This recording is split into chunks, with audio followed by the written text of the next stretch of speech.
Hey everybody, welcome back. So in this video I'm going to be testing and reviewing the Yeswelder MiG 205 DS Pro.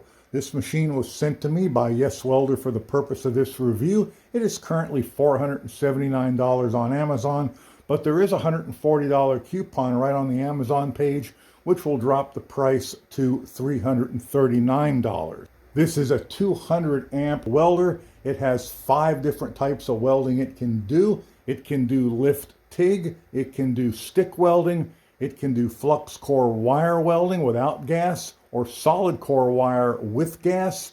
And if you buy their spool gun, it can also weld aluminum. Let's take a quick look around the machine. We obviously have a digital display with some buttons and some rotating knobs that can also be pressed as a button. Once I get it powered up, we'll talk about more about those controls. We have the socket for the torch. We have a dongle which lets us select polarity. We have positive and negative here, and depending on whether we're straight or reverse polarity is going to depend on which one of those we plug in. And down under here, don't know if you can see it, we have a connection for the spool gun. On the side of the machine, we have a door that opens up and a latch. We have where our spool goes, and as I mentioned, this will take both 4-inch and 8-inch spools. On the back of the machine, we've got a gas connection, we've got an on-off switch, we've got our power lead, we have a fan, and we have a spot here where you can plug in a 36-volt powered flow meter. On this side of the machine, we have nothing except the branding and some louvers. While we're looking at the back of the machine, let's take a look at the data plate. Now, the pertinent information for me on the data plate is the duty cycle. And they do tell you in the manual right here how to read the duty cycle, and they give you an example on the data on how to read the data plate for it. So XRO tells us the duty cycle. Duty cycle is how many minutes in a 10-minute window you can weld before you need to let it cool down for the rest of the 10-minute period. So a 50% duty cycle would mean you could weld for 5 minutes and you need to let it cool down for 5 minutes. So starting at 110 volts, we have a 60% duty cycle at 160 amps and a 100% duty cycle at 123 amps. And that is for the wire feed. For TIG welding, and again, we're on 110 volts, 60% at 140, 100% at 108 amps. For stick welding, 60% at 140 and 100% at 108. And then over here we have our 220 numbers. I'm not going to read them out to you, but you can pause it here and look at them if you'd like. It has a gas hose that comes with it. In this package, I see a stick welding stinger and the ground clamp. In this package, we have 3 feed rollers. And I did look, there is a feed roller on it. And we have a manual. Looks like we might have some actual settings on the back. There is a 220 to 110 volt adapter. And then we have in here 150 amp MIG torch and lead, 3 meters long, MMQ with a spring. And they say there's a graphene extra liner in it. There are 4 extra tips in it and a little wrench to take them on and off. And then one thing I was looking at that I liked about the MIG gun, instead of the nozzle it just pushes on, it has one that threads on. That's to me kind of the sign of a better torch than one that just pushes on. It has the standard trigger there. It has another feature I really like. It has the ball on the end. I fell in love with this on plasma torches, and then it has a nice spring on there to give you some strain relief. Here's the manual, but first look what we've got.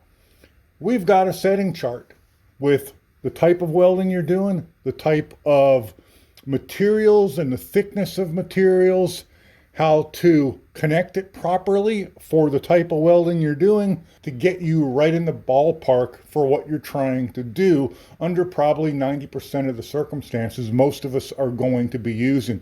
If I use this machine a lot, I would get this laminated and tack it to the wall someplace, because this is going to let the new user get fired up and get this machine and get it welding acceptably, and let them concentrate on their welding skills and not on trying to figure out how to set the machine. Now, let's take a quick look at the manual. Now, this manual does apply to this specific machine, and of course the first dozen pages are just there to tell you how not to kill yourself with it.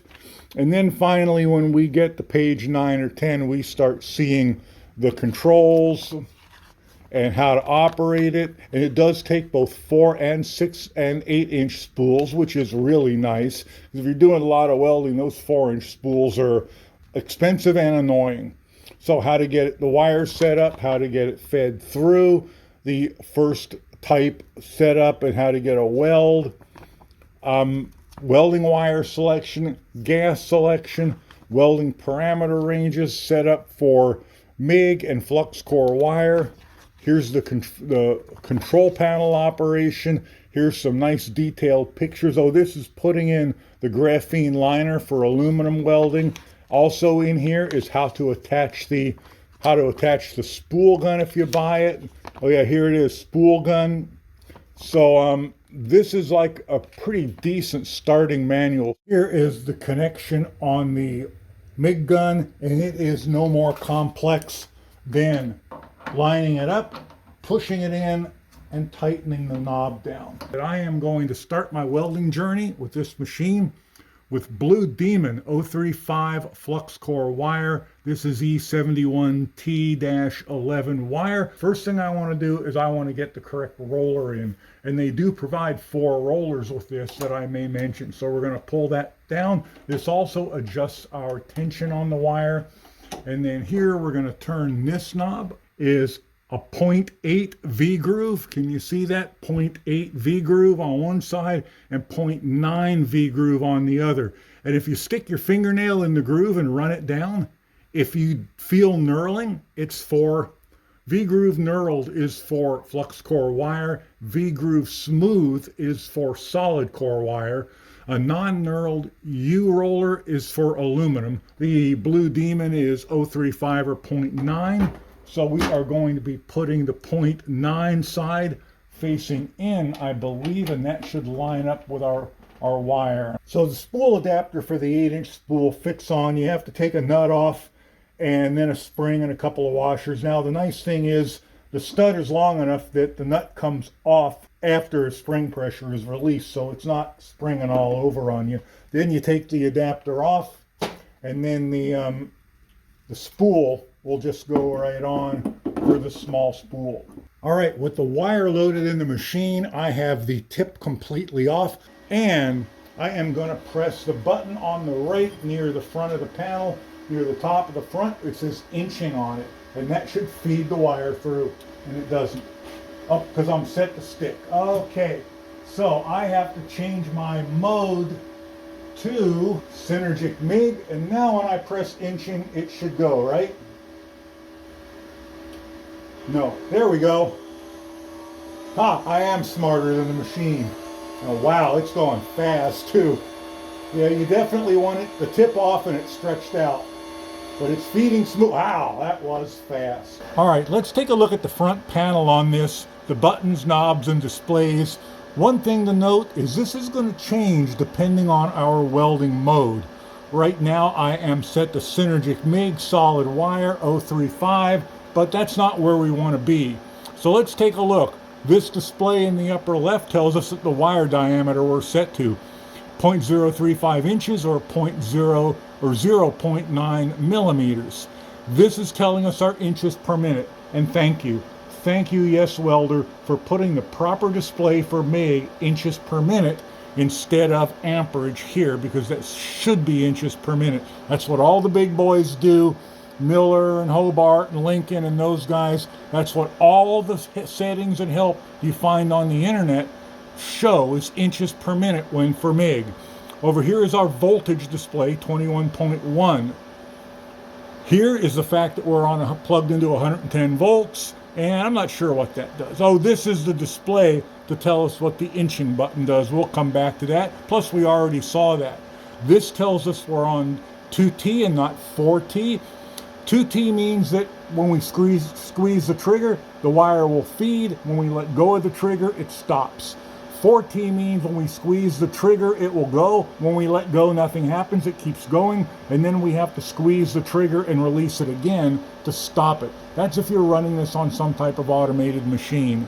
I have never really used it other than when I'm trying to make a weld 18 inches long and my fingers get tired of holding the knob, the trigger in, which is, I think I've done that once or twice in my entire life. This cross here is the welding mode: lift TIG, stick, manual MIG, or synergic MIG. And synergic MIG, we'll talk about that in a second when I switch to it. This here tells us the gas we're running or if we're running flux core.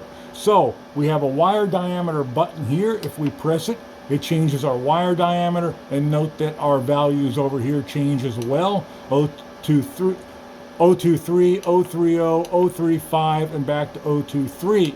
I'm using 035, so I'm going to stay here. This tells us the steps mode. This lets us switch between 2T and 4T, which we just discussed. And down here turns the spool gun on and off. I don't have the spool gun plugged in, so it just changes some settings on the front. Down here lets us change our gas type or flux. So we can go from FE, which is 100% CO2, which is what I use for standard solid core MIG, to FESS, which is a mixed gas. And then over here we have AL, which that's argon, right? That's argon. And then over here we can switch to flux, and note once again our settings change up above. I'm going to leave it set to flux because that's what I'm using, as I wish I saw our inching button feeds wire through without running the gas, which is a good thing. So let's set to manual MIG here just so we can take a look at it. Lift TIG, I'm not going to be testing lift TIG today because it did not come with a TIG torch. Stick is pretty simple, 135 amps and volts. I guess most of us are not going to be stick welding with it. I am going to be testing it since it did come with a stinger for stick welding. Note on manual MIG, it once again tells us our inches per minute. And look at our voltage setting. Look how much we can change our voltage. I can go down to 12 at the lowest, all the way up to 26 at the highest. Neither the far end or the high end of this is going to work well for almost anything. So this is full manual mode, where you need to be smart enough to figure out what you're working on and how your wire speed and how everything should be set. And note, when I change inches per minute, when I change wire speed, it does not change voltage. This is full manual. Most of you probably won't be doing that. Tinkerers will, expert welders will, that kind of thing. If I switch the weld mode to synergic, now note what happens. Now I can only change voltage up or down by 3 volts. Most of us are going to use this setting. We're going to start leaving it set on 0, and we're just going to move inches per minute up and down, and it will change our voltage for us. Note that the voltage changes when we move the wire speed up and down. Now, if you want to use manual, this is kind of nice. You can set the synergic and you can see where the machine will set the voltage. And then you can change the voltage up and down. I can say, hey, I need an extra volt when I'm doing this, or I can use a volt less, or if 3 volts one way or the other isn't enough, at least I know where the machine thinks it should be set. Then I can go to manual mode and I can do whatever I damn well please, for better or worse, right? And we talked about changing the gas. I think we've covered the display and the front buttons. Okay, now that my practice welding is done and I kind of got a feel for the machine and the gun, still on 110 volts, and it is a 20 amp breaker. This is 1/8 inch mild steel tube. Their guide here tells me flux core wire E71T on 1/8 inch. I should be using 218 inches per minute and 19.3 volts. That is the setting that comes up when you're on synergic. With the fine tuning set to 0, you get 218 inches per minute and you get 19.3 volts.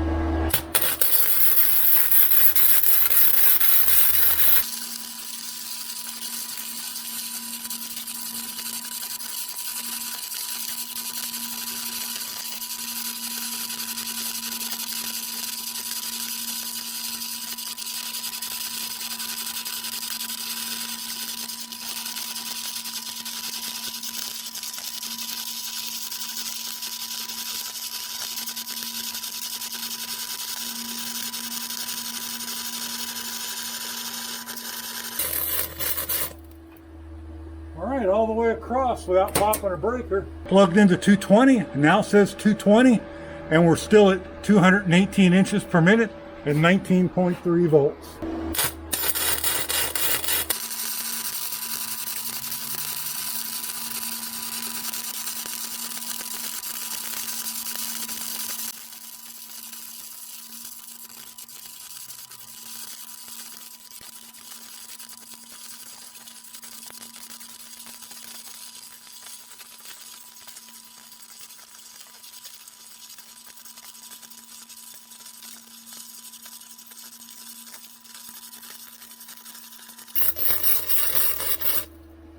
All right, that felt exactly the same to me on 220 as it did on 110.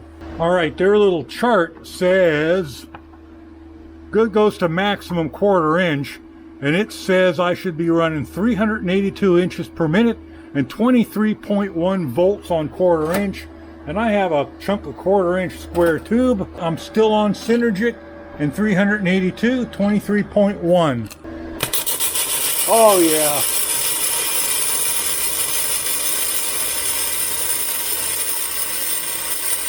That is all the heat right there.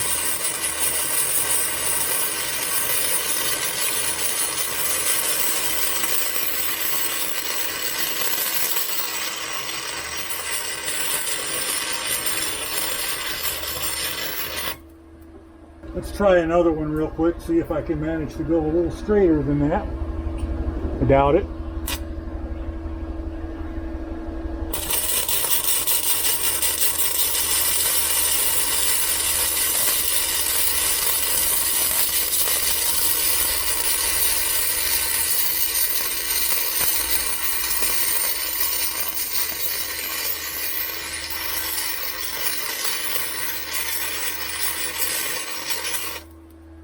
Whoa, that's hot. I'm not sure we can go that high on 110. Let's try it. Let's switch back to 110 and see if I can get that hot on 110. All right, my maximum setting on 110 is 269 inches per minute at 20 volts even. Let's look at their chart and see what it says that would be appropriate for. So 269, how about 3/16? 3/16, so nope, 319 at 21.9, so we're still short of 3/16. 532 is 269 at 20 volts. So yeah, 532 is what they recommend the maximum is mild steel on 110 volts with the flux core wire. Let's weld with it and let's see what it'll do. Let's do it on that piece of 1/4 inch.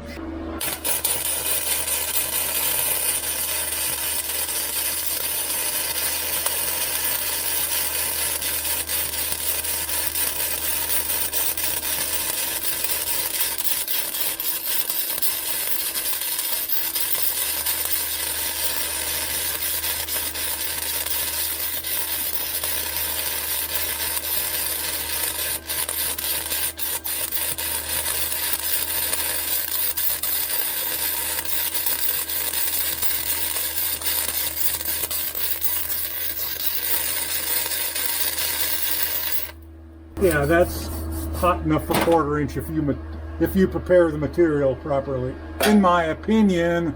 Alrighty, I have 1/8 inch material set up into a T-joint, and I am going to try and get some welding footage here. I am going to use their recommended settings for 1/8. We have flux core wire. We have 1/8 inch material, so I'm going to be using 218 inches per minute 035 wire. Sorry, forgot to press record there. Let's finish this up.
Alrighty then. Sorry, forgot to press record on that one. And there's another one that I just did. Whoops, that I also forgot to press record on. I'll get them cleaned up and we'll take a look at them. So these are the two flux core welds I just did. These were done plugged into 110 volt 20 amp outlet and on their recommended setting. This is the first one I did where I ran the whole thing without remembering to turn the camera on. Now remember, I'm not a professional welder anymore. I probably weld once or twice a month these days. So I did that one, realized I forgot to start record on the camera. Then I did this one. I got this far. Remember, I once again didn't press record on the camera, and then I did the rest. This machine is quite capable of laying down a really nice bead even on 110 volts. With that being said, let's move on to gas and solid core MIG wire. All right, I am now set to solid core wire, which I have in the machine. I changed the tip to 030 because this is 030 solid core wire. I'm set to 030 here. I am set to their settings, and they call for in their chart 339 inches per minute and 20.2 volts. That's for 1/8 inch. I'm still on Synergic. I am still set to no fine tuning of voltage. I'm on 110 volts. And I switched down here to FE with gas and with straight CO2, which is what I use. And I also changed my polarity down here for solid core MIG welding.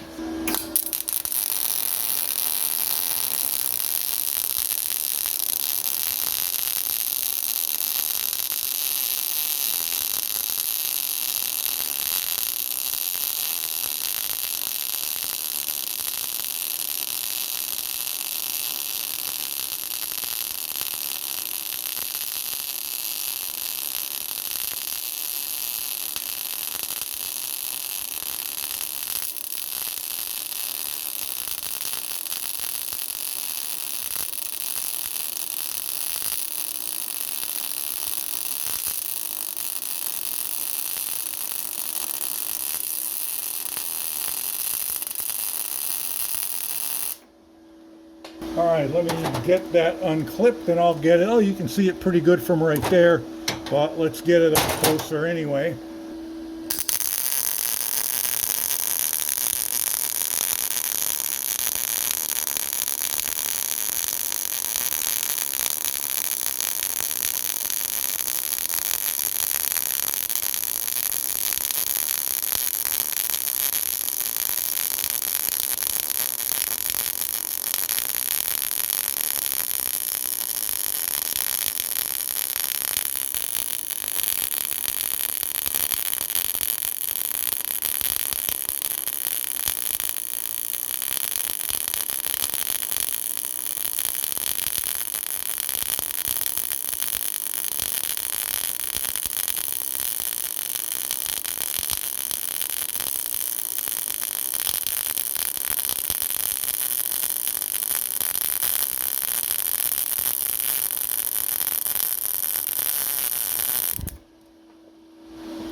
I'm still on 110 volts. I'm set to stick. I'm set to 100 amps. I am going to be running electrode positive for the stick welding, 6013 and 332.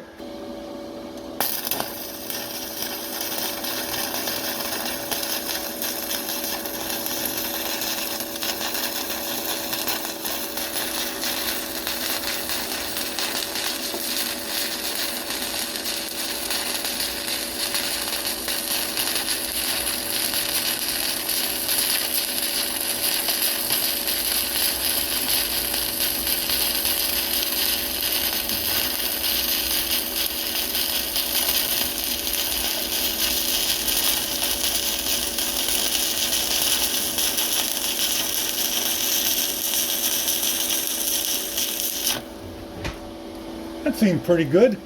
Down at this end, I had started a MIG weld pass, but I forgot to turn the gas on, so that's why this mess was here at the end.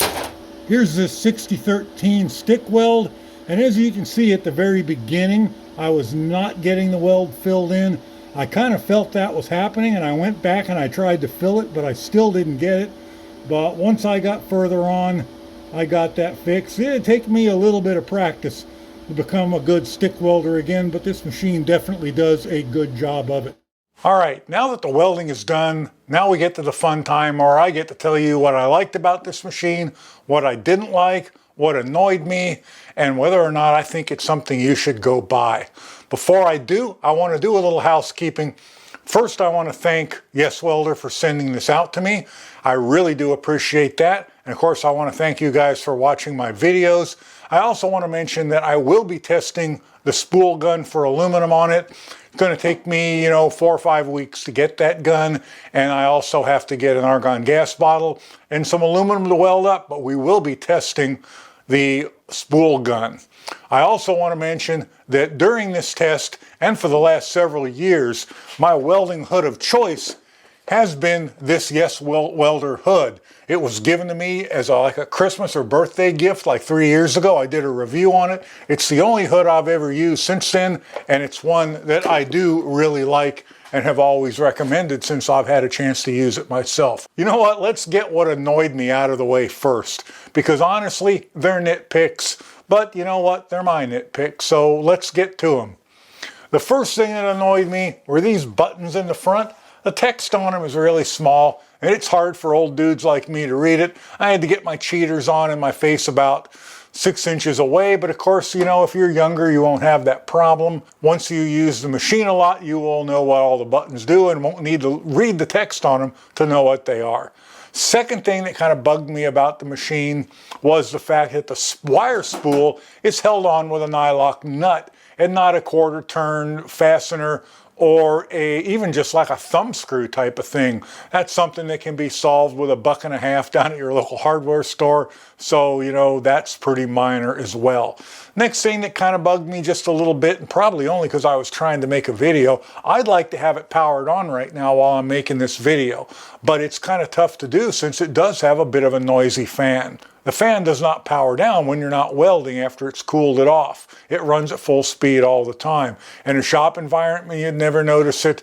I mean, even out here where I weld, I'd have the radio playing and I wouldn't notice it either. So that's, again, a minor nitpick.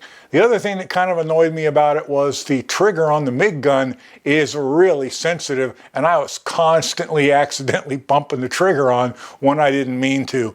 On a machine that has 2T and 4T settings, I don't know why such a sensitive trigger is necessary on an otherwise good MIG gun. If your finger can't handle holding the trigger down, use 4T mode. It's pretty simple to do. If I use this machine a lot, I'd probably put a second spring underneath that trigger so it didn't activate so easily for me. Now let's get on to the things I did like about this machine, and there's a bunch of them. So bear with me here while I go through them because I think they're all pretty meaningful. First, the manual. It comes with a manual that anybody, even if they've never welded before, can use to understand how this machine works, understand how to set it up, and get it up and running. And even more importantly, maybe, it comes with a settings guide. It tells you where to set the machine depending on the thickness and type of material, the type of welding process you're using.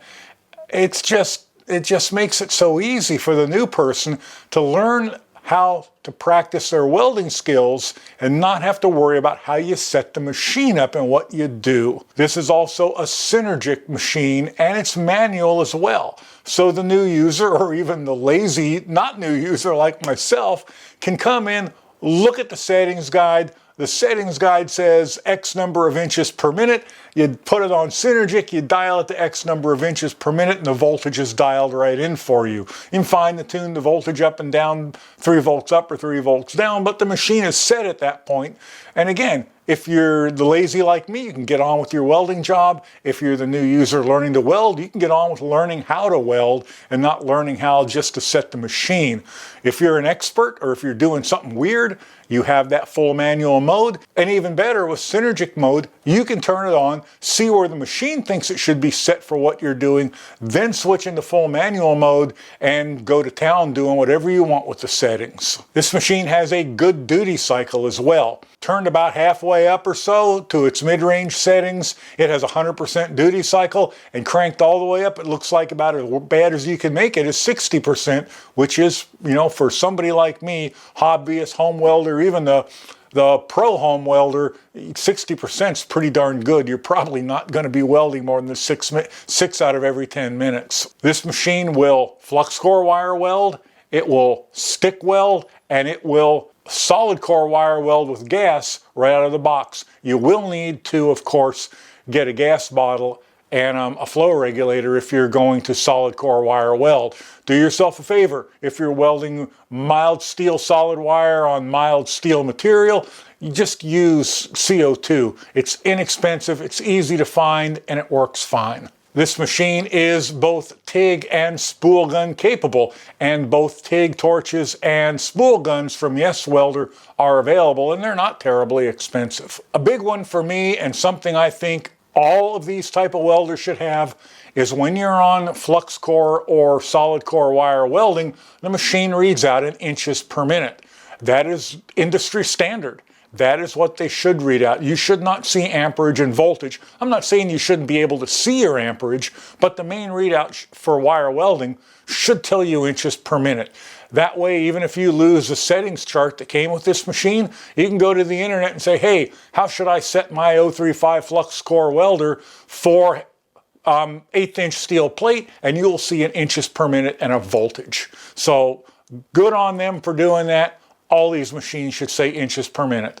The machine takes both 4-inch and 8-inch spools. I think that's important. If you're somebody who only weld once or twice a month, you're probably fine with a 4-inch spool. But if you're, have a home shop or a home business and you're trying to weld every day or every other day, man, those 4-inch spools don't last long, and it is way more economical to buy wire on an 8-inch spool than it is on a 4-inch spool. Another thing I really like is the front display. The front display is informative. It's easy to read at a distance and at a glance. It's easy to get the proper settings you want. If you're welding and something doesn't seem right, you can flip your hood up and look over at it, and at a glance you can see whether your settings are where you thought they were, or if you goofed up and they're not where you thought they were, and then you can put them back. It is a really nice display. Another thing I like is how easy mode changes are on this machine. It's very easy to change modes, it's very easy to see what mode you're in, and it's easy to tell the process you're using when you're in each mode. Another thing really good for those of us that are stuck on 110 volt systems is how good this machine runs on 110.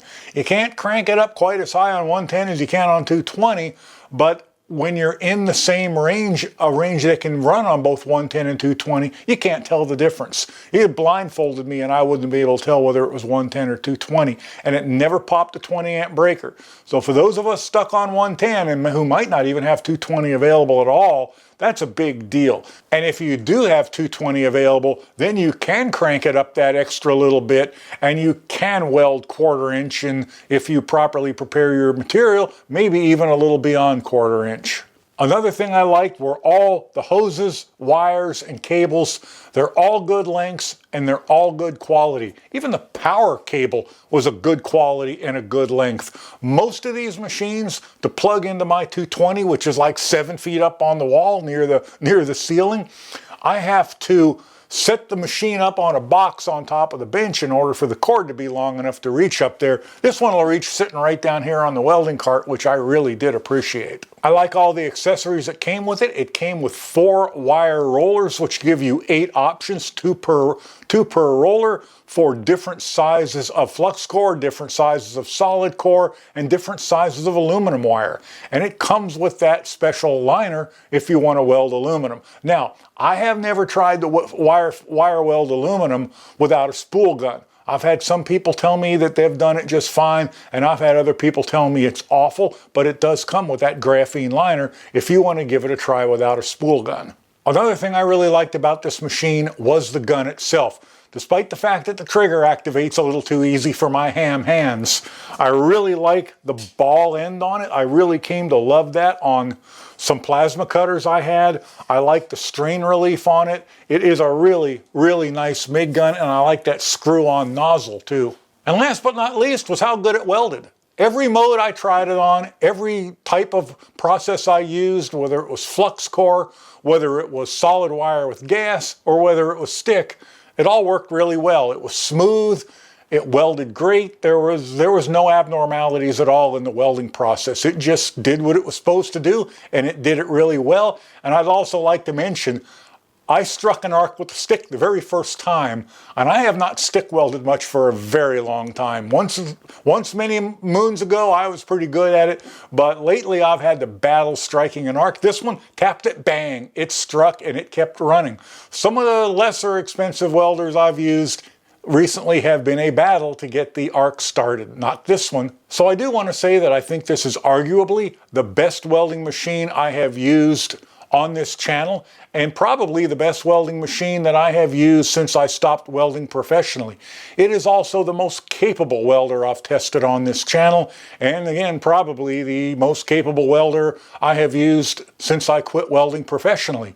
It will flux core, it will MIG weld with gas, it'll stick weld. If you buy the spool gun or the TIG torch, it'll weld aluminum and it'll TIG. So it is very capable.